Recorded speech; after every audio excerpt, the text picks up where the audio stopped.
Hello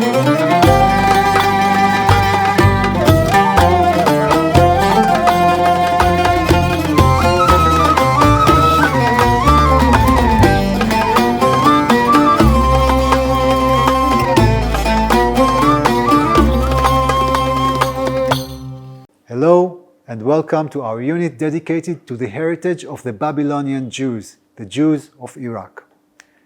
We will begin by exploring the historical background of this remarkable community, one of the most prominent Jewish diasporas over the past 2,600 years.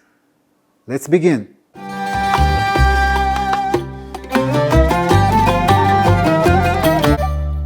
Using terms such as galut, which means exile, or even diaspora, to describe the Babylonian Jewish community can be quite deceiving.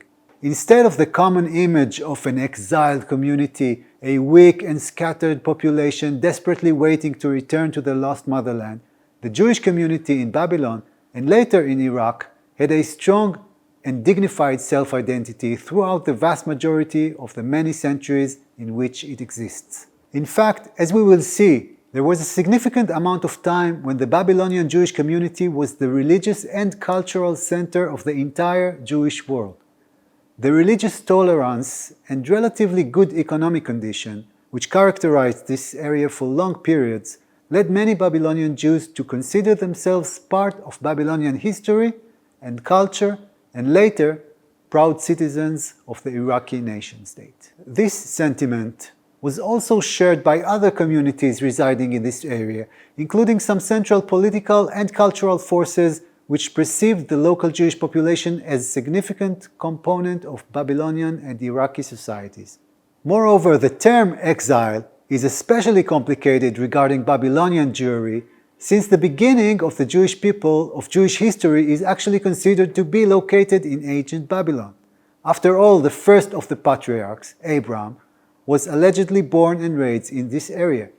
Ur Kasdim, his hometown, is identified today with the ancient city of Uruk, about 300 kilometers south of Baghdad. It is from this city that Abraham was called by God to immigrate to Canaan, marking the beginning of the long relationship between the Jews and the land of Israel. This identification of Babylon with Abraham himself, a figure who presumably lived around 3,000 years ago, became an emblem for Babylonian Jews throughout the generations, symbolizing their community's antiquity.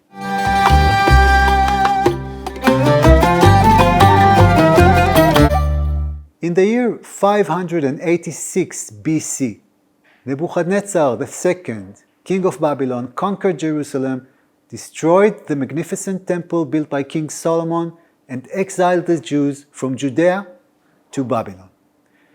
This collective trauma for the Jewish people has greatly influenced Jewish costumes as well as directly impacted the music of the Jewish communities, as we will see in our next lesson.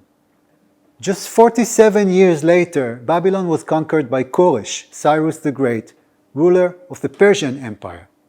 Following his declaration, Jews were permitted to return to their land and practice their religion freely throughout the empire. While tens of thousands did return to Zion, the land of Israel, most of the Jewish population actually remained in Babylon, a testament to the positive attitude of the Jews toward their new old home. In the next centuries, the hardships suffered by Jews in Zion, including the destruction of the Second Temple in the year 70 CE, and the suppression of local Jewish uprisings by Roman authorities, encouraged many Jews to move or rather come back to Babylon. The Jewish settlement in Babylon offered political and religious tolerance and better economic opportunities. Major yeshivot, religious academies, were established in several Babylonian cities and were known for their high intellectual and spiritual level. From the 3rd century CE forward, Babylon increasingly replaced Zion as the Jewish world center, headed by Rosh HaGolah, the head of the exile, or exilarch. Religiously, the zenith of the Babylonian Jewish community was the completion of the Babylonian Talmud by the local Jewish scholars called Amorites around the 5th century CE. This monumental enterprise, the central text of Rabbinic Judaism to this day, tells us a lot about the community's existence, the countless logical, legal, and philosophical discussions documented in this compilation, and the ambitious initiative to write down and complete such an endeavor testify to a vibrant intellectual life with exceptionally strong institutions and economic resources. In the centuries following the completion of the Talmud, Babylon remained the epicenter of Jewish intellectual life. After the Muslim occupation in 635 CE, the 7th to the 11th centuries were known in Jewish history as the period of the Geonim. The Geonim were the heads of the big Babylonian yeshivot, the rabbinic academies. Jews from all around the world wrote to these rabbinical authorities and sent legal questions and theological inquiries. Their learned answers were compiled in massive collections called the Answers of the Geonim, still regarded as an important source in Jewish theological discourse.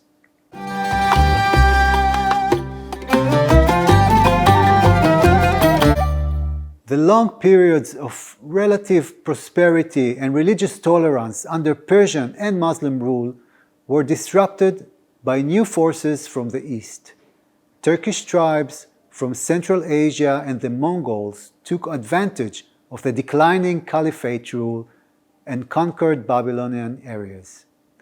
Baghdad suffered several sieges and conquests during the 13th century, most significant in 1258. When the Turco-Mongol conqueror Tamerlane occupied Baghdad in 1401, he nearly destroyed the city entirely and led horrific massacres of local communities, including the Jews. According to some researchers, following the Mongol conquest of Baghdad, the Jewish community completely disappeared for decades during the 15th century, leaving almost no historical evidence from that period.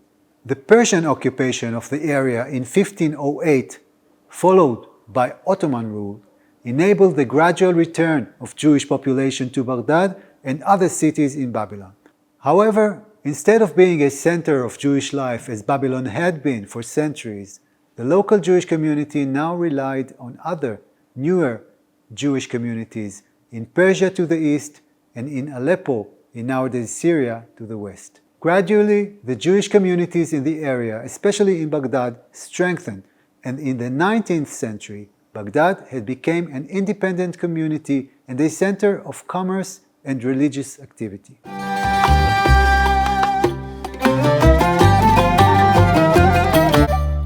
By the end of the 19th century, Babylonian Jews experienced ambivalent status within Iraqi society.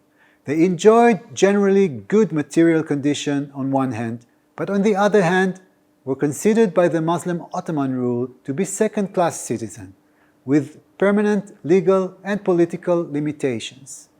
While some of the older community members tolerated this state of affairs, many of the younger generation sought change. And change did come. In 1917, the British Army occupied Baghdad as part of its many occupations from the Ottoman Empire during the First World War. The British occupation brought hope for change, but was short-lived. In 1921, Iraq became a quasi-independent nation-state under King Faisal I, appointed by the British. Despite differences of opinions, the major forces within the Jewish community encouraged the Iraqi Jews to become integrated into modern Iraq.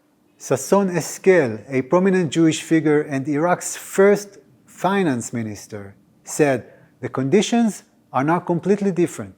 We will not serve foreigners and corrupt administration anymore. We will serve our country with its magnificent past and promising future." Nevertheless, the turmoil of the 20th century, which affected Iraq in horrific ways, left a significant impact on the Jewish community. The spread of Nazi propaganda in the 1930s and 40s fueled political discrimination and persecution of Jews. This, coupled with broader geopolitical changes in the Middle East, created an increasingly hostile environment for the Jewish population. As a result, most of the community reluctantly left their homeland for Israel and other destinations around the world. However, they continued to look back to Iraq writing about their shared history and heritage, preserving their unique cultural foundation, and of course, their musical tradition. The next section of this unit will focus exactly on this aspect, the soundtrack of the historical events we just discussed, highlighting the significant roles of Jews in Iraqi music. We will explore the processes of modernization from the late 19th century onward, with insights from Dr. Dafna Dori, a researcher specializing in 20th century Iraqi Jewish musical traditions. This exploration will provide context for understanding the development and significance of Jewish Iraqi music within the broader cultural landscape.